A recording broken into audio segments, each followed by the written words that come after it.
सत्य का पवित्र शास्त्र मार्च दिनांक 23। मैं ऐसा भाव रखता था कि मानो वे मेरे संगी भाई हैं। जैसा कोई माता के लिए विलाप करता हो, वैसा ही मैंने शोक का पहरावा पहने हुए सिर झुकाकर शोक किया। भजन संहिता 35 का 14 पद। दाऊद एक अद्भुत व्यक्तित्व का था, इसलिए परमेश्वर ने कहा प्रेरितों के काम 13 अध्याय का 22 पद में। फिर उसे अलग करके दाऊद को उन पर राजा बनाया, जिसके विषय में उसने गवाही दी कि मुझे एक मनुष्य, ईश्वर का पुत्र दाऊद मेरे मन के अनुसार मिल गया है। वही मेरी सारी इच्छा पूरी करेगा। उसने अपने विरोधी तथा प्रतिद्वंदी को भी अपने सगे भाई और संगी के समान गिनती में लिया था।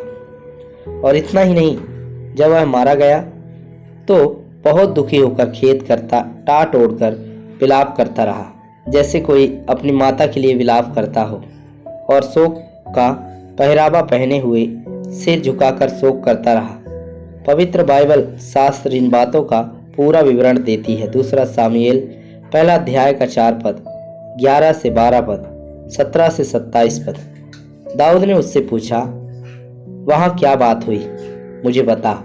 उसने कहा, यह कि लोग रणभूमि छोड़कर भाग गए और बहुत लोग मारे गए, और साउल और उसका पुत्र योनातान भी मारे गए।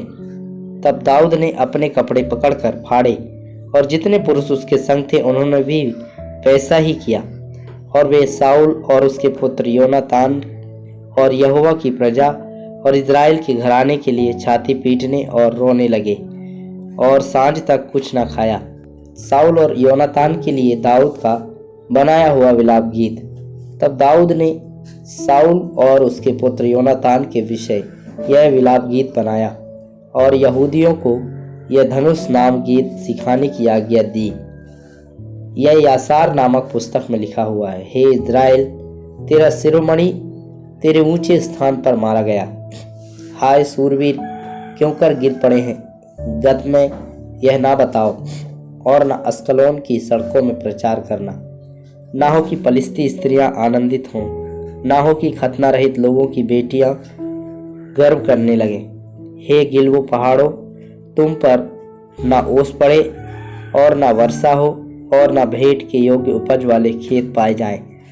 क्योंकि जहाँ सूरवीरों की ढालें अशुद्ध हो गईं, और साउल की ढाल बिना तेल लगाए रह गई, जूझे हुओं के लहू बहाने से और सूरवीरों की चर्बी खाने से योनातान का धनुष लौट न जाता था, और न साउल की तलवार छूछी फिर आती थी।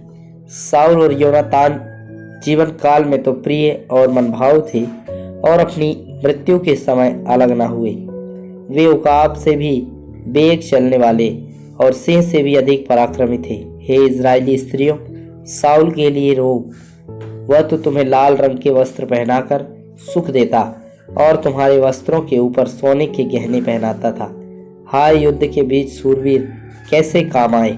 हे योनातान, हे ऊंचे स्थानों पर जूझे हुए, हे मेरे भाई योनातान, मैं तेरे कारण दुखित हूँ।